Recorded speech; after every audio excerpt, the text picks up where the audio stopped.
You're listening to the Yeshiva of Newark at IDT podcast. I'm your host and curator, Rabbi Avraham Kivelevitz, and I hope you enjoy this episode. Clear the aisles. The Projectionist Has Semicha. Hi, I'm here with Kolakowski. Yitzchak, it's been a long time. We've passed the spooky season. And here we are into November, into the Gesunte Winter, into an Eretz Yisrael. They're already saying, of course, of a saying we're going to talk about. But I had an idea which we were talking about off pod. And it's sort of like, we don't try to do Jewish things here as much. But I want to talk about 2.5 Jewish actors, actually three actors who identified as Jewish. One of them was not halachically Jewish, but the other two were, and all three of them really felt an affinity towards the Jewish people. Maybe perhaps not in a way where they were giving millions and millions of dollars to Israel and things like that, like Eddie Cantor, who was raising money for the UJA and others. But I think all of them really felt a sense of their Judaism. Serious actors. The first one, of course, is Edward G. Robinson. And remind our listeners what the G stands for in G. Robinson. Yitzchak.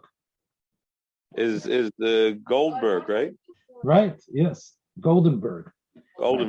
Right. So he wanted to make sure that even though he was Edward G. Robinson, of course, Robinson is a pretty Jewish name as well. It's a lot of people, Rabinovich, a lot of Robinsons and Rabinovich, rabbi sons. That's my Shloime. His English name is Solomon Joel Robinson, but that's from Mystery Science Theater. So, yeah. So again, we talk about it's probably one of the scandals, really, that Edward G. Robinson, who I think, if you go if you go to the page of Edward G. Robinson and you take a look and see, he has 254 films, movies, and television shows that he was in. That is massive amount of public appearances being involved. And really, I know he received an Oscar posthumously as in an honorary way, but he wasn't even nominated, I think, for all his incredible film appearances. And again, there's so many. It's hard to zero in on one. I think he was one of the great Jewish actors. Of course, he started off, as we've talked about, in the Yiddish theater. He was clearly someone who was connected in his Yiddishkeit, and that was a bridge for him to go from New York to Hollywood. What's interesting, of course, I think he might have made a number of silent films. I'm sure he did. But in that first era of the talkies, post 1929, 1930, 31, those first 7 or 8 years where they were getting their sea legs talkies, the gangster film, and Edward G. Robinson didn't just play Rico, the obvious Little Caesar, Italian roles. He played in many ways a sympathetic role. Sometimes he played a guy who was hoping to break in with the gangsters but wasn't. In other films, he played like an undercover tough guy who was going to, in a way, I think in a film that he made with Bogart in '38, where he was going to he played the role of an undercover cop. So he wasn't, many people think he was pigeonholed as the tough guy, but he actually, in his career, even in the '30s, he was using whatever creative control he could not to be pigeonholed and to break out. In the '40s, although the film I wanted to talk about and highlight as, I think, I don't know if it's an unforgotten part of his film Overflow, but in the '40s, one of the things he did was allow himself to be sort of like a character actor. He allowed himself to take secondary parts in films, what we call supporting roles or smaller roles. And I think he was freedom with that. He recognized his age. He recognized what was going on. He was a supporter of the Dor HaChodosh. And he didn't mind doing that. I don't know if he was a scene stealer in the films he was in, although many people will say that he stole a couple of scenes in the Ten Commandments, and I guess in Soylent Green, he was given, a real heart-throbbing, a heart-wrenching scene as an old Jewish guy who was facing extermination, so to speak. We've mentioned his Emmy-nominated performance, Messiah on Mott Street, which I guess was somewhat of a starring role, but he was really pretty comfortable in those roles that were given to him. There was a film that I really liked a lot called The Cincinnati Kid, where he played like one of the great poker players that Steve McQueen was going to try to go up against, and I think it was some sort of plot to sort of rip him off in some sort of classic poker game in New Orleans. I don't remember all the details, but they're sort of like almost like the Jackie Gleason role in The Hustler. So he was like the great guy that you're waiting for to come through. But again, he really was a person who accepted his life, accepted his shortcomings, accepted the fact that he wasn't going to be a matinee idol. And I think I don't remember any film where he just sort of like mailed it in. I think he really gave every film what he felt was the performance that he needed to do, and dedicated himself to it. So it's really a shame that Hollywood didn't really recognize what type of actor he was. We talked about off pod the fact that he seems to have married a Jew, especially in his second marriage, and he was buried in a Jewish cemetery, and never denied the fact that he was connected to Judaism in any way, shape, or form. The film I want to recommend from this Jewish icon that I think has somewhat been overlooked, and I think it's in the public domain as well, and you can definitely see it no matter on YouTube, which is a pretty good print of it, I think, is the Red House, which I think is from 1947, I believe. It's really a weird movie. Edward G. Robinson plays a fellow who, along with his sister, sort of a weird relationship that he has, and his sister is played by Dame Judith Anderson. Many of our pod listeners probably know her from her classic role in Rebecca, where she plays Mrs. Danvers, who is this horrible heavy housekeeper. Heavy meaning she's the evil one who wants to sort of like make Joan Fontaine crazy. What's strange, of course, is that I think they are playing in a sort of a California town, a California off the beaten track town, and they harbor some dark secret. They have adopted a young girl who the film makes clear whose parents have died, and this brother and sister have raised this girl, and she goes to school with all the other kids, but everyone considers her parents, quote unquote, very weird and strange people. And the Dinette, played by Aline Roberts, I think was actually a girl from Alabama who won a number of beauty contests, although in this film she is made up to be quite plain, although there is something innocent and I guess somewhat fetching about her. She convinces the erstwhile star, who I think got second billing in the film, is a fellow named Lon McAllister. Lon McAllister, when I was reading up on him in the page on this website, supposedly Hollywood had hopes for him to be the next young, fresh-faced teenage star. I can't deny that he shows a little bit of acting chops here. He's not anywhere as riveting as Edward G. Robinson is at all, but he's sort of like this young fellow who's brought onto the farm because Pete, Edward G. Robinson, is limping. He's been involved in some accident that happened when he was younger, and he's got a wooden leg, and therefore he's not able to really walk properly and do all the work around the farm.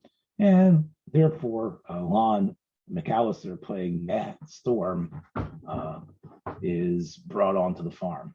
And although they seem to be pleasant enough, of Pete and his sister, Dame Judith Anderson.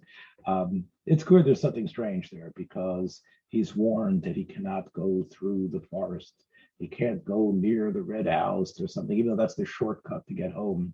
And they're screaming and they're shouting, and there's something there that's something perhaps mysterious, or there's ghosts there. And it turns out that when Lon McAllister, when Nate tries to go home and take that shortcut, something happens. He's scared. He hears the voices. He runs back. So you sort of get the idea that this film, this red house, has some sort of supernatural aspect to it. And I think as the film develops, you see that it's much more a psychological drama than any sort of ghost story. And you realize that although outwardly they seem to be very kind and wonderful people, this brother and sister, that really something is really deep and horrible that has happened in their past. And although you would say it's a very benign relationship that they're raising this little girl, as the film continues, you see that Pete, Edward G. Robinson's character, is acting stranger and stranger as the boy who enters back into this scenario ends up dredging up some of the original pain and trauma that might have been connected to that red house. It's all black and white, so you never see the house is red at all. Yeah, but that's my daughter said, I don't get why they have to mention the color of the house in the black and white movie. I guess part of it is because there's blood and death connected to it. Because it turns out that really, and it's really no big secret, there's that this fellow has done something terrible, and he's been trying to live his penance, but he really hasn't, in a way, absorbed. It's still very much he's still very much caught in the catharsis of the past. I have to mention also that there's another element here. Nate has there's another girl who's tugging at his affections. In fact, when the film starts, he's not really the boyfriend of Meg.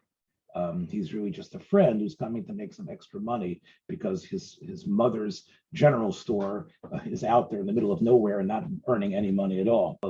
With a woman who married someone else, and he felt that she had married the wrong person, and he kept trying to be kind to this married woman, although she was already married and therefore forbidden fruit to him. And he kept his love for her, even though she was married and had a child. And that child, of course, without giving too much away, is the girl who survived. And it seems as the film develops, you see that he starts, in a way, living in this fantasy, going back in the past, where he starts projecting upon not the Julie London character, but the Aline Roberts character. He starts calling her the name of her Jeannie. dead. Jeannie, he calls her, yeah. What does he call her? Jeannie. Jeannie calls her the name of her dead mother because he starts getting those same feelings, even though he's supposed to be her father. So it really is quite weird. It's interesting because Edward G. Robinson actually formed a production company to make this film, and really you're really talking about a lot of damaged people here. Judith Anderson, for some reason, has decided to protect her brother, who's a murderer. Really, he has actually killed. If you watch the film toward the end, you realize that he has killed. Not only did he end up killing his rival, but it seems like he's also responsible for the death of the woman he loved, although he has sort of blanked that out in his mind. And the screams that sort of come from the house are really the screams within himself. What's also very weird about this film, and it also stars, I guess in some way, I don't know if it stars, but also, a typical hick type of guy who likes to hunt.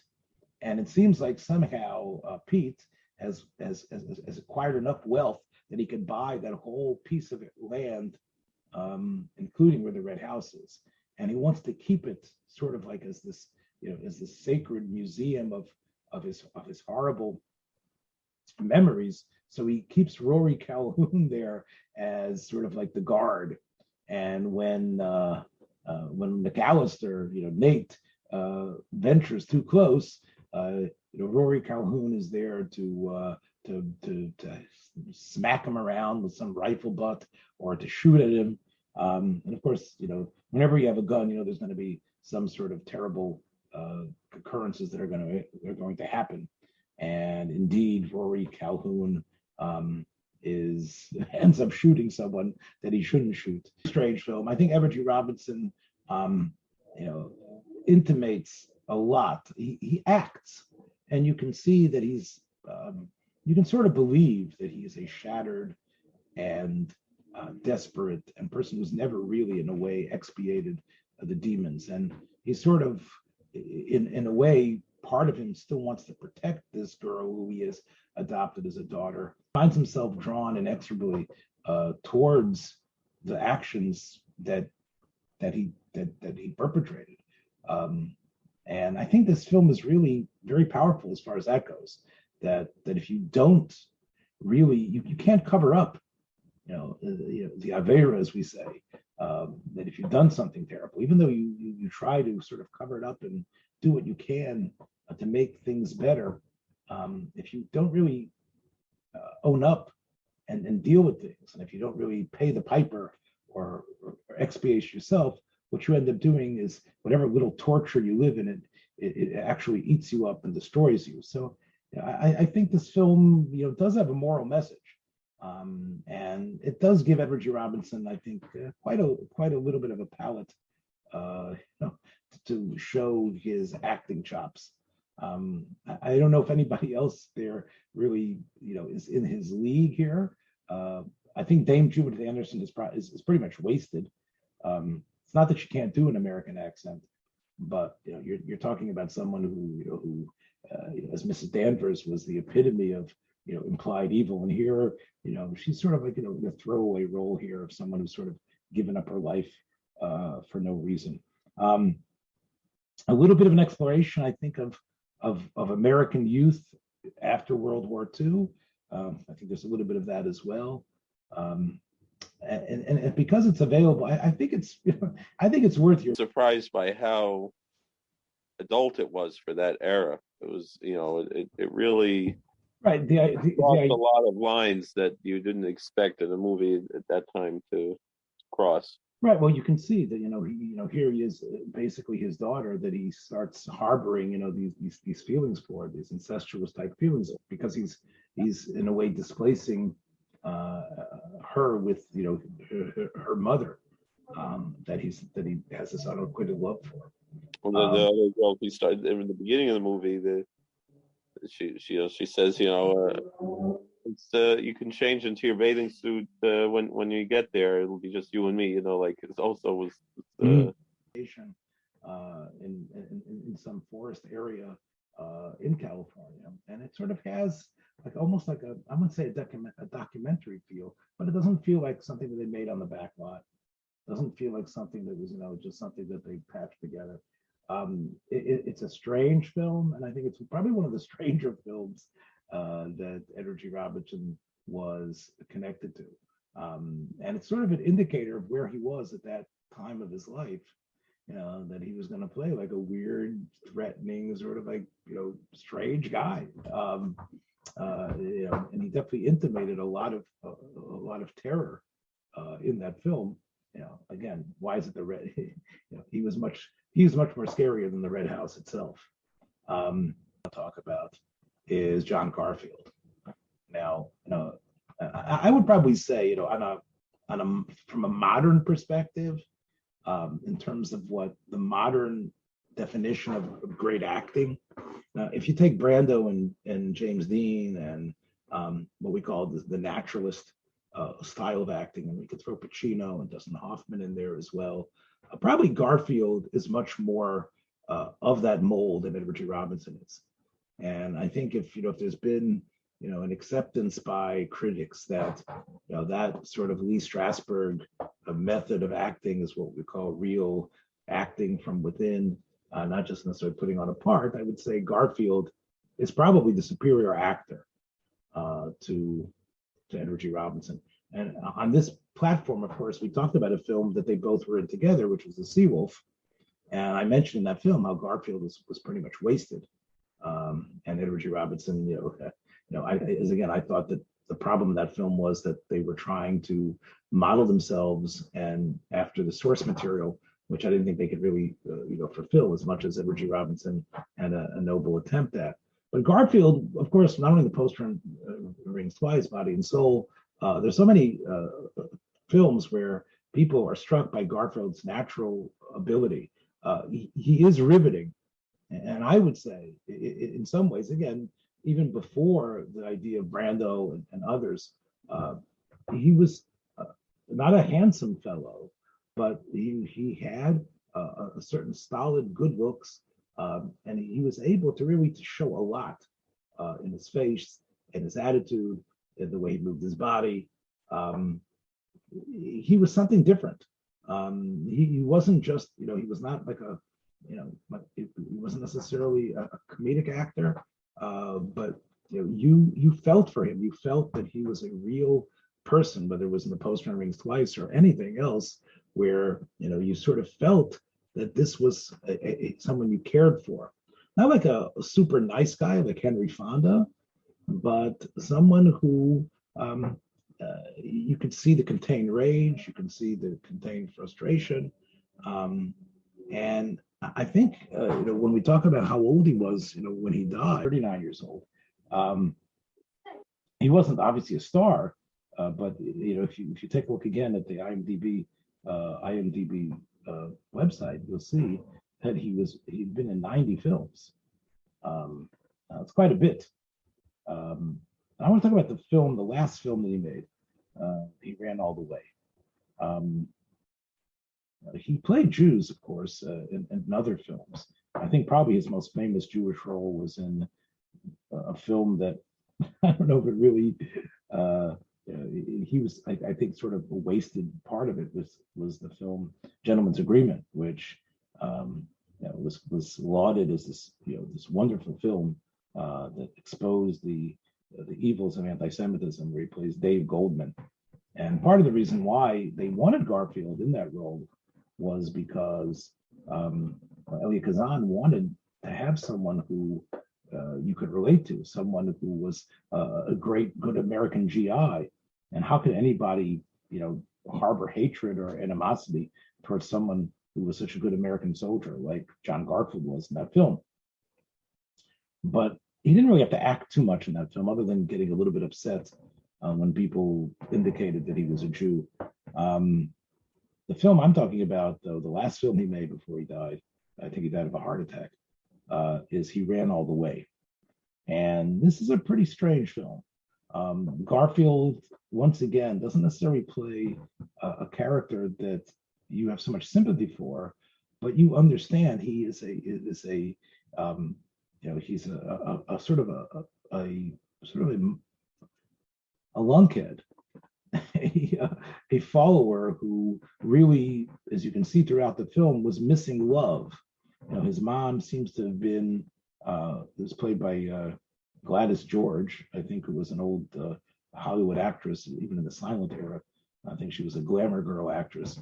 And in this film, you can see she plays like a sort of a washed up whore or something like that, who was raising this boy who's still living at home, and she hates him, and he doesn't really believe anybody can love him or anything, care for him. And he happens to be a tough guy, and he's sort of pushed around by his friend, played by Norman Lloyd. Norman Lloyd, of course, was someone who worked together with Hitch and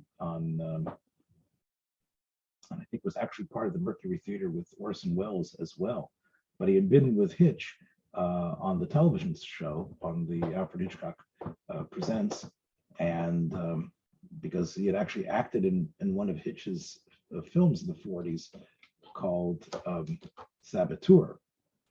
And you might remember that Lloyd was the one who Robert Cummings ends up encountering on the Statue of Liberty. Norman Lloyd also had, I think, probably the most impressive roles in his life was as in Saint Elsewhere. where he plays the kindly doctor who Dr. Oschlander, who's dying of cancer. But anyway, Norman Lloyd is John Garfield's buddy, who has actually planned this holdup of some, I guess it's some sort of robbery of some place where, the pension money or the payout money is being placed, and Garfield, ends up shooting his way out and shooting a policeman, and therefore he ends up being a wanted fugitive. And although his buddy Norman Lloyd was caught and ends up, not surprisingly, snitching on him, he ends up running away. And I'm not sure exactly if the film is meant to take place in New York or not. I don't know. It seems like it is, but he ends up going in order to hide at sort of like this giant swimming area. It's like a swimming area where people go to be part of this big communal swimming pool. And I guess it has some sort of like a ride on it as well. It seems to be adjacent to some sort of amusement park, and he thinks this is a place where he can get lost in the crowd.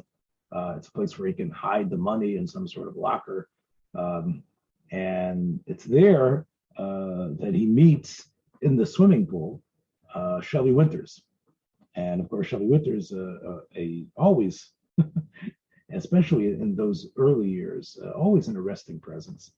And Shelley Winters is this girl who finds herself meeting this thug, this fellow who has shot a cop, who has robbed this pension fund or whatever it was that he was robbed, this payroll, and he's sort of like in a way using her, but in a way attracted to her. And he finds himself, because he's paranoid that the police are looking for him or whatever, he figures he can use her as a way to sort of like walk through the streets, because in his paranoid mind, he thinks the police already know where he is or after him. And he ends up going into Shelley Winters' life.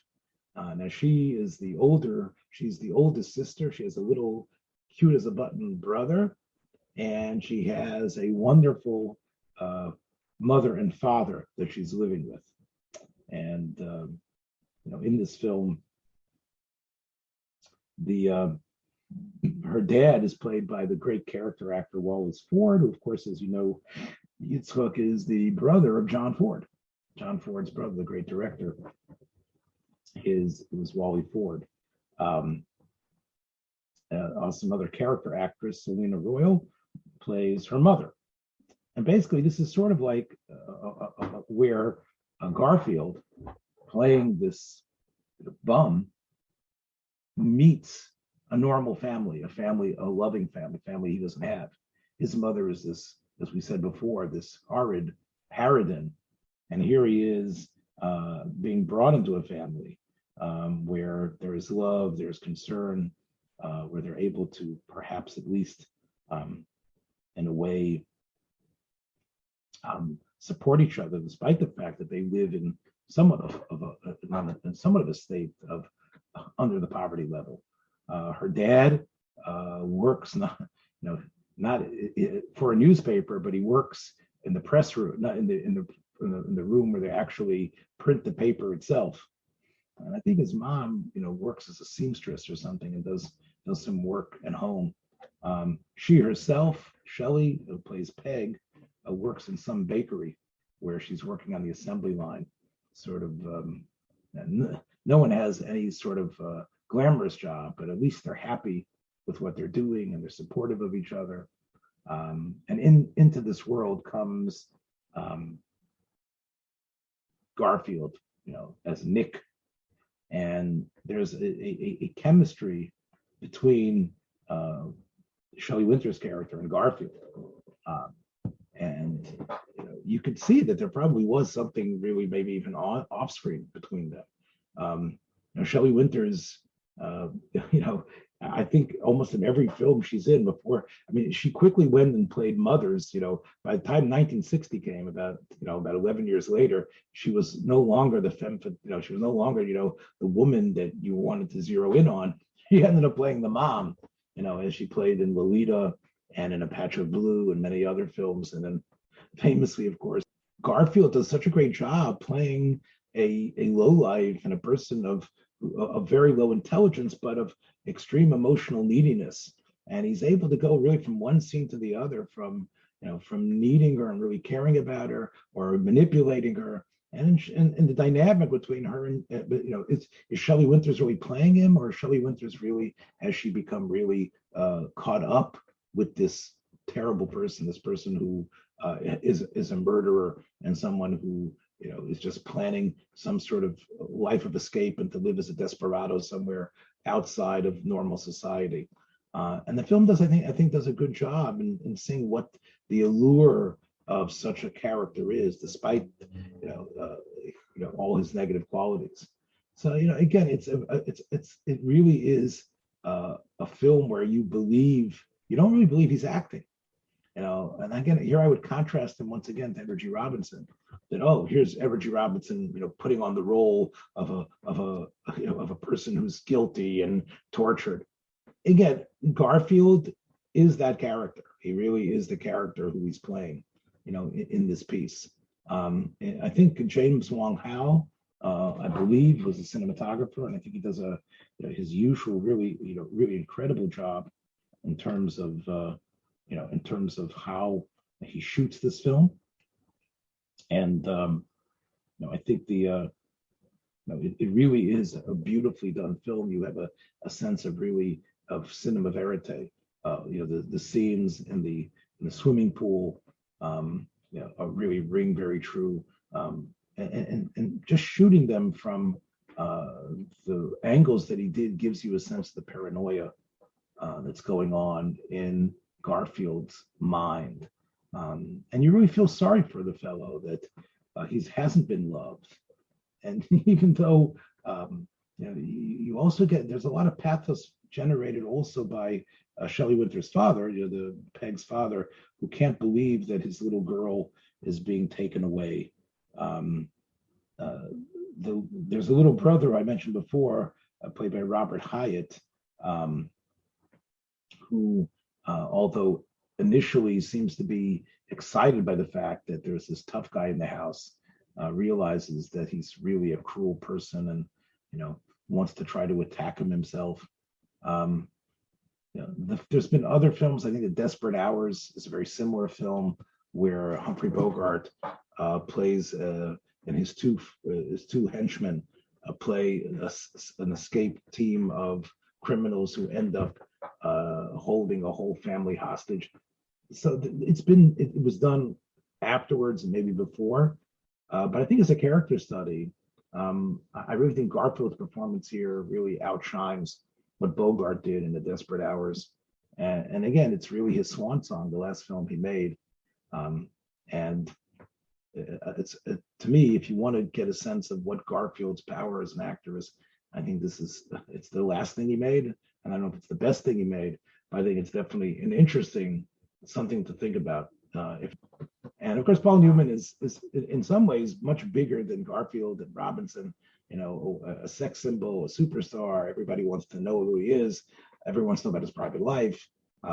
He's now recently in the news because of not only the HBO multi-part documentary done by Ethan Hawke, but also really more importantly because of the discovery of the transcripts of what was supposed to be an autobiography that he actually burnt, but has been rediscovered. So this has been published recently, and people are seeing about how Paul Newman really didn't believe he was much of an actor. He didn't really believe so much in himself. He had a lot of doubts. He didn't think he was great. He thought he was just very ordinary, and in many ways he was haunted by the fact that he was able to step in when James Dean died. He took the part of Rocky Graziano, and Somebody Up There Loves Me, Somebody That Likes Me, which was supposed to be James Dean's part. He never saw himself as a great actor. and he blamed himself in many ways for the sort of overdose suicide of his son. And of course, he ended up creating the rehab center. We all know, of course, about Newman's Own, the dressing company and the salad dressing company and whatever else they make by Newman's Own, and the monies that were going to be going to support real foundations of charity. People know, of course, about Newman's relationship with Joanne Woodward, but again, what's now being brought to the forefront again is that was an adulterous relationship to start out with, despite the fact that Joanne Woodward ended up, in a sense, adopting Newman's kids from his previous marriage and raising them in many ways to the detriment of her own career. Although, and she, of course, was seen as this incredible actress in Three Faces of Eve and many other films where she was considered like the pinnacle of a great actress. And Newman, of course, pushed his way through the 50s, and really in the 60s he really broke out, and it was from in that period from, I guess, from the early 60s, maybe even from the film where he plays the Jew, I think in 1961's Exodus, where he plays Uri Ben Canaan. I mentioned to you off pod that Preminger wanted an actor that was Jewish, felt but didn't look Jewish. And Newman always felt that he was a Jew. I actually saw Paul Newman when I was in yeshiva. He sporting goods store in Cleveland, and maybe even a couple of them, and from Shaker Heights, which of course is a suburb of Cleveland. And he had a nephew that was in yeshiva. And I remember when Paul Newman and Joanne Woodward came to Ner Yisrael, that was a very exciting moment because, I saw them walking through the dormitory and I said, what is that? That's Paul Newman that's walking through. Paul Newman is walking in the halls of Ner Yisrael. That was something that was quite unbelievable to see that happening. Along with Joanne Woodward, they both were there, like walking through the hallway. He considered himself a Jew because he felt maybe a part of it was the part of him that considered himself less than everybody else. Now, he liked the fact that he had to fight for things, and that way he considered himself more a Jew than anything else. Paul Newman, for so many people, were considered as the pinnacle of male sensuality and things. I'd like to suggest a film I think that many people know from Paul Newman. It's not an unknown film. It might be, in a way, the breakout film from Paul Newman. But I think it's a film that has a tremendous moral center, even though most people, Yitzchak, really went the opposite with the film. In both of the films I've mentioned so far, Garfield and Edward Robinson's character, they were meant to sort of be grotesques that you weren't supposed to really like, and you're supposed to understand their weakness. I think here was a film that was made by a Jewish director, Marty Ritt, and it was called HUD. It was based on a novel by Larry McMurtry, who made a career of writing books about Texas, as you know, and they were turned into very successful films and TV miniseries, like The Last Picture Show, which we talked about on this platform when we talked about Peter Bogdanovich. And HUD, which was really in the novel that Larry McMurtry wrote, was more about, HUD was an ancillary character. It was more about HUD's nephew and a coming of age story. And that character in the film is played by Brandon D. Wilde. You might remember was the boy who screams out for Shane, come back, Shane. Paul Newman plays his uncle, who is basically a good-for-nothing rancher, and is hated by his father.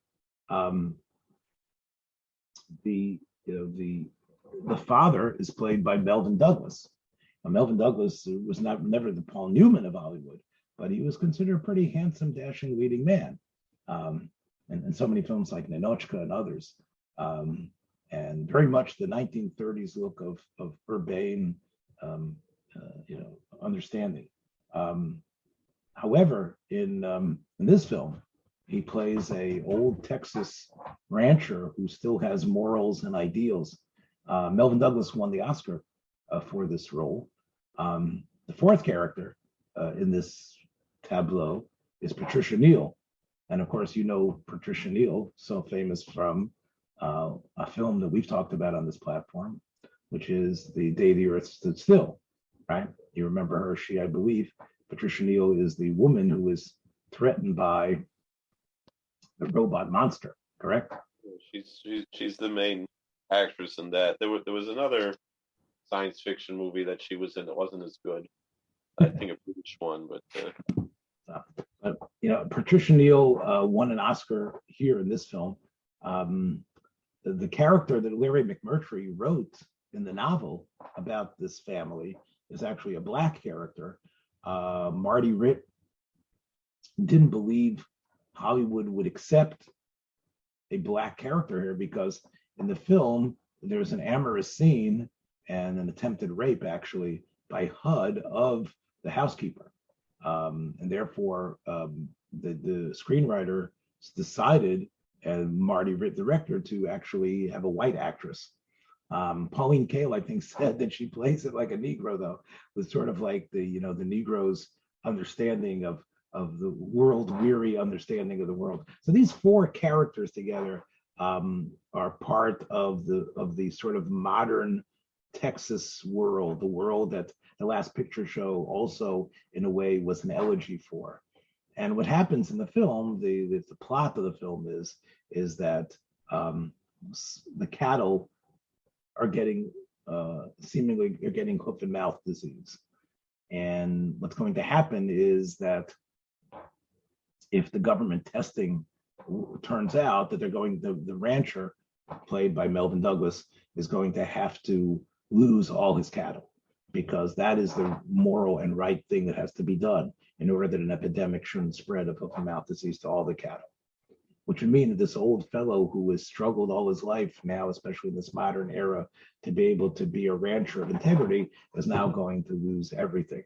But as the film develops, as you can see what's happening, you realize that similar to the Garfield character and He Ran All the Way, HUD has never been loved too much.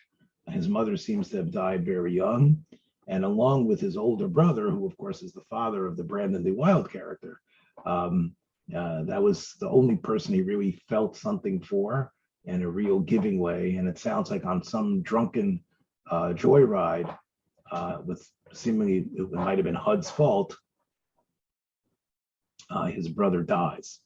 And HUD is sure that's the reason why his father hates him. And, and he hates himself in some way, but instead of living in the same guilt the way the Edward G. Robinson character in The Red House lives, HUD basically says, who cares? It's almost like Aesop saying, okay, there is no other world to come. I'll just live the best way I can. You just got to take advantage. And you take advantage of every married woman. And the film, shows you that HUD is a serial philanderer who fools around with all the married women. He's a liar who only cares about extricating himself. He does have a little bit of love and concern for his nephew, but not in any way that he wants to really protect him from becoming a good person. He encourages, one night to get drunk with him and to do stuff. All of this makes HUD a pretty despicable human being. And some people say this is the first film that actually doesn't just have a bad guy as a morality image of what not to be like. HUD is considered the first anti-hero, and many people really felt that this is what the 1960s ushered in, was people just like him, people who didn't really have much of a moral conscience. There are times in the film even where he shows some sort of pathos and concern for his father. But there's other places where it seems like he's going to get his father put away. He's going to get his father committed. He doesn't really care if his father dies. Although when his father does seem to be in a state of dying, he does seem to indicate that he cares a little bit. telling them that they should call for an ambulance. I'm not sure if that's just perfunctory or real. It is a film that how the producers had to fight the studio because they wanted HUD to get some sort of comeuppance. Similar to the two films that I mentioned before, where these damaged people, although they are stark and riveting while they're on screen. Hollywood makes sure that Edward G. Robinson, spoiler alert, dies, as well as Garfield in Nick Roby dies. HUD does not die, and HUD doesn't get arrested, and HUD doesn't lose anything. Maybe it's true. All the cattle have to be shot, and that's a pretty. The scene was done with sort of Wong again. James Wong Howe was the cinematographer, and I think there's a whole paragraph in the Wikipedia page about how he photographed this film in a way to accentuate the characterizations in it, and how the cat, obviously none of the cattle were shot, but HUD, he's going to go on, and you can see as everybody leaves him, his father dies. Spoiler alert. Patricia Neal, who plays the housekeeper that when he was drunk he tries to rape, also leaves town. She tells him that if he didn't try to rape her, they probably would have, gotten together romantically anyway. But she can't stay after he has done such a horrible thing. And even his nephew, who had idolized him and wanted to be like him, realizes his grandfather's message. And when HUD is there in the house, the closing scene of the film, he just shuts he just not only does he shut the door, but he pulls the shade down and says, "Look, you think I care? Look, I'm going to be who I am." And I think in many ways that's really the difference between these three films. You have the 1940s and 1950s. There were still Hollywood was still ready with that moral code. I think in HUD, you have a character who doesn't have any of the qualms of Garfield in He Ran All the Way or Edward G. Robinson, The Red House. He's particularly happy.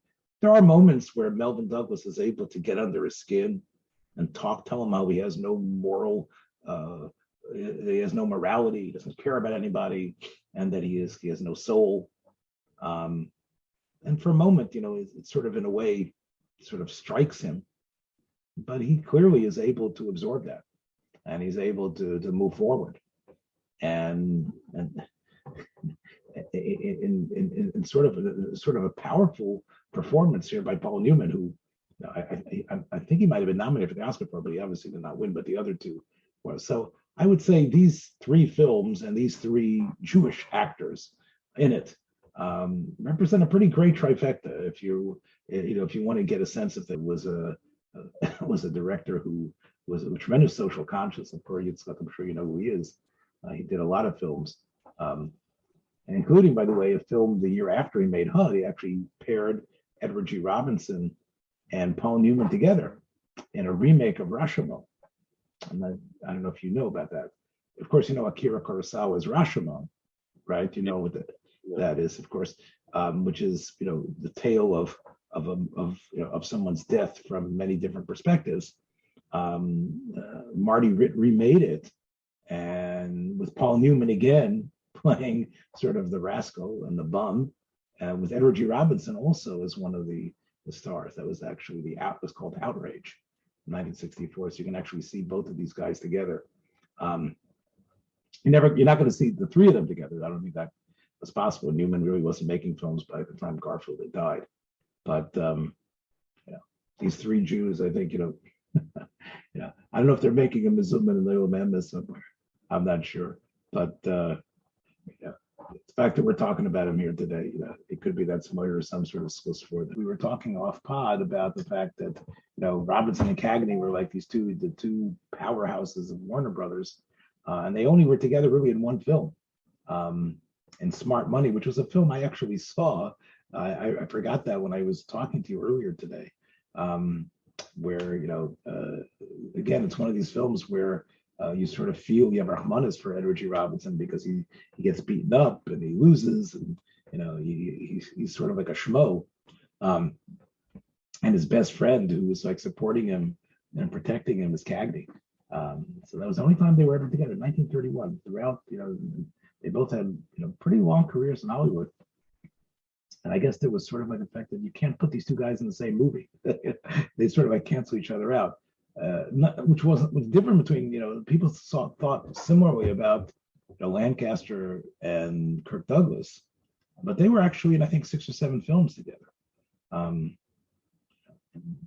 But there was this sense that Hollywood has this idea of archetypes, and I think that's like right. It's cute, we talk about, a similar thing would be Steve McQueen and Paul Newman. Yitzchak, like they're sort of like, are they the same guy? Right? The same role that would be up for Steve McQueen, you get Paul Newman, like in the Sand Pebbles or Papillon. You can see Paul Newman playing those roles just as easily. The Great Escape. Blob, what?